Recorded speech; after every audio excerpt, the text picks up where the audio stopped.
that from his point of view, obviously he didn't know anything, as it turns out, right? Because he expected this war to be over in 7 days. Putin thought that it would be over in no time. There would be a real blitzkrieg. That's plausible. So was he lied to by his whole organization, or did something else happen? I think so. We investigated a lot of Russian military operations since 2014. One of them really enlightened us about how the Russian army lies to the top. Mm-hmm. That was when we investigated a very serious war crime, which was shelling of a residential area by Russian military troops in January 2015 in Mariupol. That's before people knew where Mariupol was. Now everybody knows. But then a Russian army artillery unit had crossed the border in the middle of the night to go and shell Mariupol. It was essentially terrorism. And then they went back. And we investigated this case. That investigation resulted in us listening to about 5,000 phone calls that were intercepted and were part of the criminal case file. And they were shared with us. And you could hear the Russian soldiers at every level of the hierarchy lying to their superiors. Uh-huh. They were embellishing the story. In one particular case, an artillery unit had used one of these grenade launchers, and somebody put 2 grenades on top of one another. So obviously this exploded. People got killed? About 8 of them had been killed. And the troop commander, or the commander of this unit was talking to his boss and said, what do I report? What do I put in there? And then his boss from Rostov thinks and said, put in there a very precise strike from Ukrainian artillery. So, and imagine what gets to the top to Putin. So of course, with that attitude, he was getting a rosy picture. People that I know in Russia, former military intelligence officers who are now living in the West, they kept telling me, how can Putin believe that the army is at the top shape when the rest of the economy is clearly terrible? Yeah. So why would somebody assume that the army is different than the rest of the economy? But clearly he did. And last part of the answer to your question is that Putin really was fed false information that there was a 5th column in Ukraine ready to hand over the country. Yeah, people would be actually waving roses when he... And this is an interesting phenomenon, because what happened was the FSB was actually charged with this to try to recruit hundreds and hundreds and hundreds of agents that would hand over. These would include people at the local government, this would include people in the intelligence services, the security service, police, in the army. And yes, the FSB had a group of 160 people whose only job, each of them, was to liaise, recruit, take these people to the Maldives for a trip, and then they would plot with them. And they would pay for their vacation. They would give them cash. So imagine 160 people, as an example, but yes, Seychelles, Maldives, we've tracked them to Cyprus, everywhere. Because that's the easiest way for them to meet with their assets. They can't go to Ukraine, because and these guys can't go to Russia. It's also a nice place to go. They go to a nice place, yeah. So imagine 160 people. Sounds a bit like James Bond, doesn't it? Yeah. Each of them was running about 20 assets. At the Seychelles.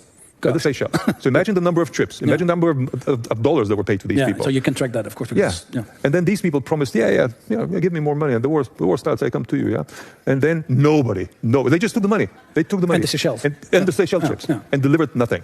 Beautiful. It's like scamming the scammer. Yeah. So he's in real panic now.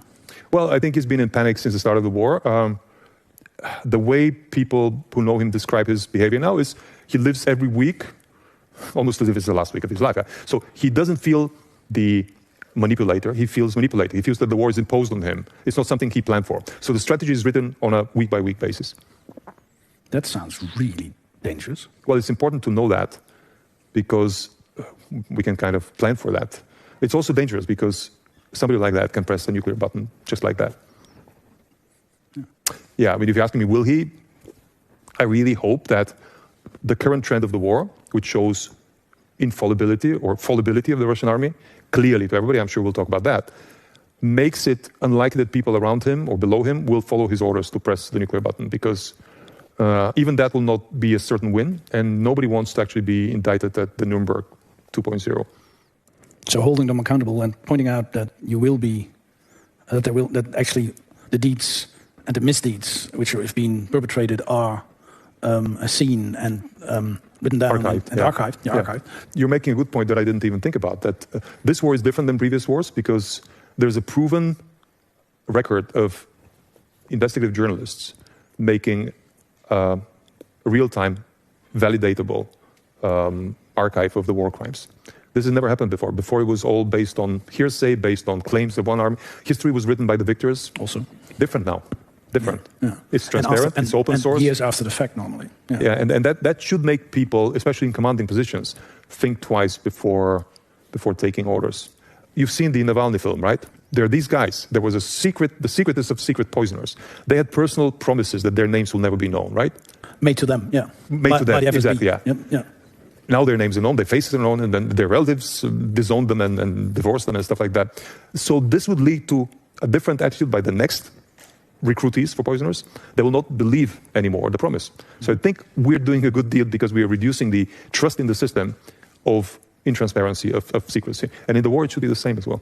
Open source journalism, journalism in general, and investigative journalism might be one of the few guarantees we have that war will not get out of hand. In a competent war, yes. But this also seems to be an incompetent war. It seems to be a war where there's no control over how the people on the ground act. Yeah. But somebody advised Putin to do one thing smart. He moved the cost of the war in Russia outside of the capital. So the cost of war is paid by the poorest of the regions. By the regions on the other side of Ural. Exactly, right. So if you go there, you will feel the anti-war sentiment because the mothers know, because the body bags are there. Yeah. If you go to Moscow, it's life as normal. And this is a smart strategy, right? And it leads also to an interesting phenomenon, which is the soldiers and the mercenaries are now complaining that they're fighting against people who are supported by all of society. So Ukraine is mobilized, supporting all of it. And they, the Russian, are forgotten by their society because the news in the evening tells the people in Russia, everything is okay, we're winning. And nobody pays attention to the war anymore. So these people are there, and they're dying. The Ukrainians are kicking their ass the last week. But in Moscow and St. Petersburg, they think everything is fine. So nobody even bothers to check on their, or help them, or sign up for a volunteer. So it's funny, but Putin did get some advice to do some things right. But it's like a butterfly effect. You move one thing and then you create another problem at the same time. How on earth did you learn to do that? Because you became quite good at it.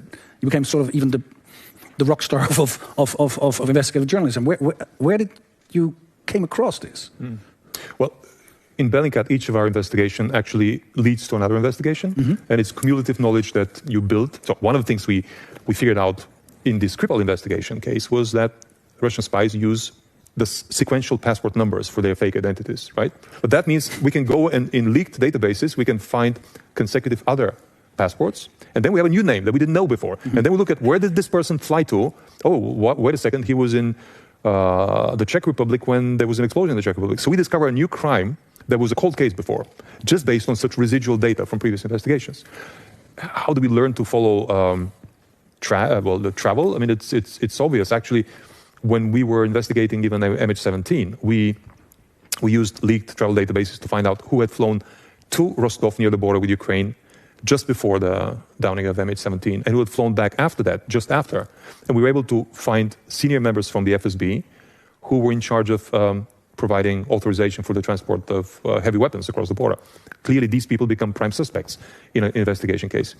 So yeah, having a database of travel, especially in a corrupt country like Russia where everybody sells everything, because that's the recipe for survival of Putin. He has to allow corruption at every level, including at police, FSB. Including people who work for the telephone company. Absolutely, yeah. That is a boon for investigative journalism. We just need to think in terms of patterns. And you can buy all this sort of... A lot of these leaked databases are first sold to somebody, and then they become open source within a year because somebody gets tired of them and says, dumps them on torrent sites or on forums, and you can just download them for free. And then you sent Navalny a tweet? Yeah, a direct message. Yeah, a DM. Yeah. You didn't know him? No. I mean, we had actually argued on Twitter before. So, but of course he was curious what I had found. So he said, call me on Zoom, but make sure the camera is on because I need to be sure that it's you and not the FSB, right? Let's be very critical, like you asked. You're working with Navalny, which is a politician. I mean, isn't Bellingcat supposed to be independent journalist? He's the opposition leader. I asked myself one question: if this was not Navalny, but it was the most hateful, unpleasant Russian politician that I was investigating. Yeah, there's some very hateful types. Yeah.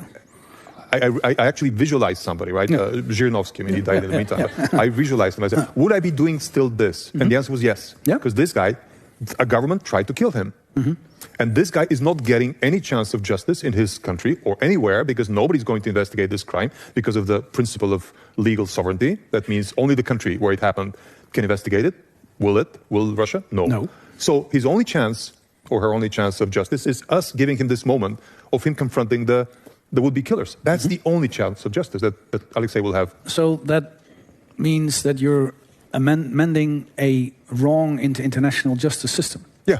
That's clearly where I see, and many of my colleagues see, our niche, which is filling in this void in the international legal justice system. It has two voids. For crimes that are perpetrated by a country in a foreign country. The Russians in Ukraine? The Russians, or the Russians in Syria? In Syria, or the Russians in Germany, when a Russian killer killed an asylum seeker. The Americans in Afghanistan? The Americans in Afghanistan, Russia in Salisbury, and so on and so forth.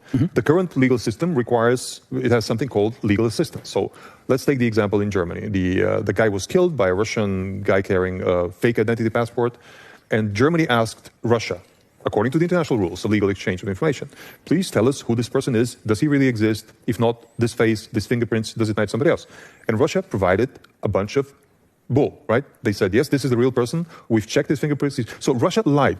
This is a big gap in the international, because if we hadn't jumped in to provide the actual evidence of who this person is, whose fingerprints they are, who the tattoo belongs to, the German prosecution would have had to trust the Russian government. Had to? Why? Because there's no alternative, there's no mandate for Germany to go and investigate in Russia and find anything in databases. According to international law, yeah. And the German prosecution turned to their intelligence service, and the intelligence service said, we don't know. And the second gap is what happened to Navalny or to Dmitry Bykov, the poet who was poisoned by the same poisoners, to Vladimir Karamurza, who was poisoned twice by the same poisoners, to Nemtsov, who was killed with a gun in front of the Kremlin. No other country will investigate this. So it needs something like a forensic investigator that will do that. And Bellingcat and others are filling that gap. Bellingcat is a very small organization, and there's a lot of volunteers and stuff like that. But, I mean, basically, some of it is a lot of ragtag and becomes more and more professional, but still. How on earth are you able to do 90% of the work which the German Secret Service can only 10%? They have so much more resources. We have several advantages. We don't have to abide by this principle of legal sovereignty. So we can go into Russia and we can buy this data, right? We can collaborate with other media that we trust, so it becomes almost a crowdsourced process. So we leverage our methods, but they're done by more people, by the Insider, by the Spiegel, and it becomes a professional group of 8 or 10 investigators working on a particular case. And it becomes our real life 24/7 for 3 months or 4 months or whatever time it takes. We take it home. I don't think the prosecution or the intelligence services take these projects home. And the last thing that I would mention where we have an advantage over them is we see it on a transnational basis. So we see the crime group, which works on many countries, and we understand over time their methods in a way that local prosecutors and even local intelligence see it only from their point of view. You need to accumulate knowledge from many markets to know how the FSB work abroad. And I don't think local prosecutors have enough experience because they only see occasionally every 10 years one crime. And then it sounds very nice that you say, well, you know, this is a Russian citizen which has been killed by its own government. There's no redress. There's no possibility of... I understand that. And then you say, you know, I would have done the same with Uranovsky and stuff like that. I tend to believe you, but can you remember a moment where you were investigating things or stuff where you thought, well, this is... Yeah. I mean, personally, where you thought, this is very good news for somebody I really dislike. Well, when we investigated the Vladimir Karamurza poisoning, by the same FSB team, we did find that the American government had hidden evidence. That the FBI had actually destroyed evidence and that the CIA had hidden evidence. And it seemed to be based on some deal with Russia in that particular time. And we published that and we actually accused the American government. We investigated the war in Yemen for a long time. For a long time, yeah. And we found that America sold weapons secretly, illegally, or at least undisclosed, to Saudi Arabia, and that those weapons ended up being used in the war. Yeah. And the American government didn't want that to be known. We investigated the bombing of a hospital in Afghanistan by NATO forces. We proved it was NATO forces. So yes, these are not pleasant findings, but we don't stop because they are not pleasant. I mean, you can say that there's a bias of choosing what you investigate, but you can also say that most of the crime that is not admitted, because mind you, the Americans did admit that they bombed the hospital after. Well, that's a big difference. Yeah. Sure. Even Iran admitted that they shot down the Boeing after we proved it to them. The only country that doesn't admit and continues doing it is Russia. It requires more attention because they lie more. They lie more and they have the money to buy people to believe them. Yeah. It's proven that actually people who directly under Putin do poison Russian citizens, opposition leaders even, then it becomes very personal, of course. It's not very dangerous. Yeah. I mean, Navalny said just before he went to Russia, he said, I was number one on Putin's kill list. You're number one now. I mean, he knows more than we do, so I guess some of that is true. Maybe not number one, but maybe like number 4 or 5. Yeah, that's a relief. Yeah. Big relief.